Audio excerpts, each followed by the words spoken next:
नमस्कार दोस्तों, Radhe Radhe. Welcome to your YouTube channel हमारी संस्कृति हमारी धरोहर। दोस्तों, आज के इस वीडियो में हम सफला एकादशी व्रत पूजन विधि, उसका महत्व तथा उसकी कथा सुनेंगे। इस एकादशी के बारे में महाराज युधिष्ठिर ने भगवान श्री कृष्ण से पूछा था। अतः भगवान श्री कृष्ण ने जो महत्व इस एकादशी का बताया था वह इस प्रकार है। पौष मास के कृष्ण पक्ष की इस एकादशी का नाम सफला एकादशी है।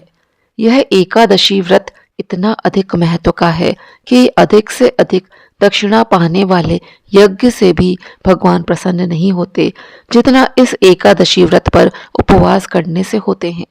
इस एकादशी के देवता श्री नारायण है।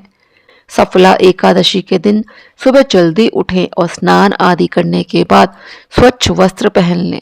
सबसे पहले श्री नारायण की पूजा के लिए ऋतु के अनुकूल फल, नारियल, नींबू, नैवेद्य आदि 16 वस्तुओं का संग्रह करें। इसके बाद भगवान विष्णु के समक्ष घी का दीपक जलाएं। उन्हें तुलसी दल भी अर्पित करने के बाद आरती करें। आप व्रत रख रहे हैं तो पूजा के दौरान इसका संकल्प ले लें। भगवान विष्णु को चरणामृत का भी भोग लगाएं। इसमें तुलसी का एक पत्ता जरूर डालें।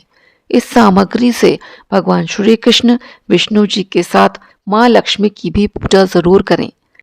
इस दिन हमें तिल और पुष्प हाथ में लेकर एकादशी व्रत कथा अवश्य सुननी चाहिए। सफला एकादशी व्रत कथा। महाराज युधिष्ठिर ने पूछा, हे जनार्दन, पौष कृष्ण एकादशी का नाम क्या है? उस दिन कौन से देवता का पूजन किया जाता है और उसकी क्या विधि है? कृपया मुझे बताएं। भक्त वत्सल भगवान श्रीहरि कहने लगे कि धर्मराज, मैं तुम्हारे स्नेह के कारण तुमसे कहता हूँ कि एकादशी व्रत के अतिरिक्त मैं अधिक से अधिक दक्षिणा पाने वाले यज्ञ से भी प्रसन्न नहीं होता हूँ। अतः इसे अत्यंत भक्ति और श्रद्धा से युक्त होकर करें। हे राजन, द्वादशी युक्त पौष कृष्ण एकादशी का महात्म्य तुम एकाग्रचित होकर सुनो। इस एकादशी का नाम सफला एकादशी है। इस एकादशी के देवता श्री नारायण है। विधि पूर्वक इस व्रत को करना चाहिए। जिस प्रकार नागों में शेषनाग, पक्षियों में गरुण, सब ग्रहों में चंद्रमा, यज्ञों में अश्वमेध और देवताओं में भगवान विष्णु श्रेष्ठ हैं, उसी तरह सब व्रतों में एकादशी का व्रत श्रेष्ठ है। जो मनुष्य सदैव एकादशी का व्रत करते हैं वे मुझे परम प्रिय हैं। अब इस व्रत की विधि कहता हूँ। मेरी पूजा के लिए ऋतु के अनुकूल फल, नारियल, नींबू, नैवेद्य आदि 16 वस्तुओं का संग्रह करें। इस सामग्री से मेरी पूजा करने के बाद रात्रि जागरण करें। इस एकादशी के व्रत के समान यज्ञ, तीर्थ, दान, तप और कोई दूसरा व्रत नहीं है। 5000 वर्ष तप करने से जो फल मिलता है उससे भी अधिक सफला एकादशी का व्रत करने से मिलता है। हे राजन, अब आप इस एकादशी की कथा सुनिए। चंपावती नगरी में एक महिष्मान नाम का राजा राज्य करता था। उसके 4 पुत्र थे। उन सब में लुम्पक नाम वाला बड़ा राजपुत्र महापापी था। वह पापी सदा पर स्त्री और वैश्यागमन तथा दूसरे बुरे कामों में अपने पिता का धन नष्ट किया करता था। सदैव ही देवता, ब्राह्मण, वैष्णवों की निंदा किया करता था। जब राजा को अपने बड़े पुत्र के ऐसे कुकर्मों का पता चला तो उन्होंने उसे अपने राज्य से निकाल दिया। तब वह विचारने लगा कि कहाँ जाऊं, क्या करूं। अंत में उसने चोरी करने का निश्चय किया।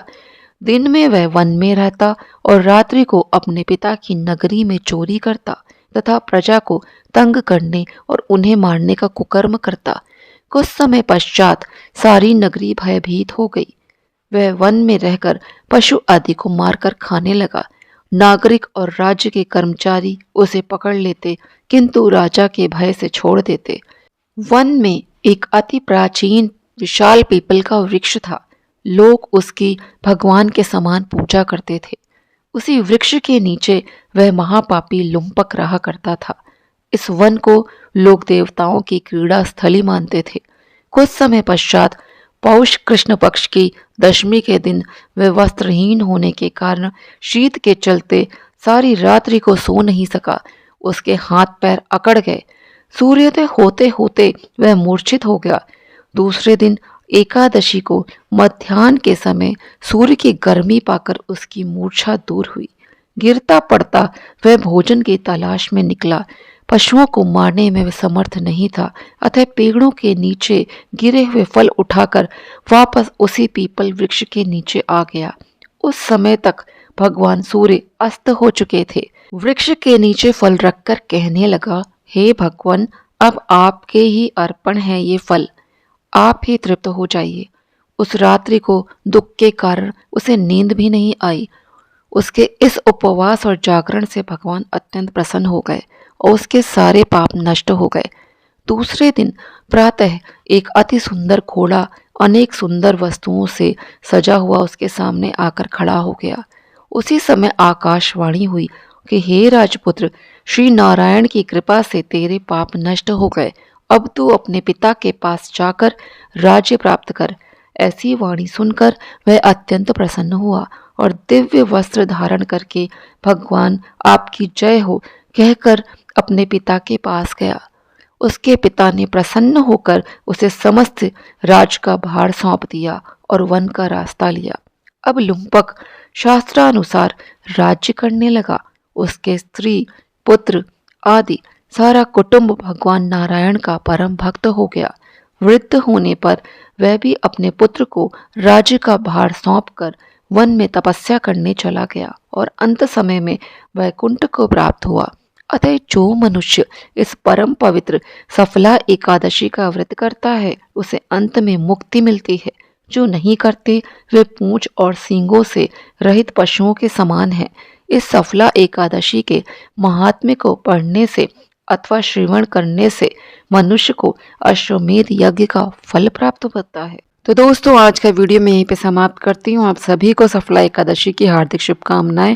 जय श्री कृष्णा, जय श्री राधे।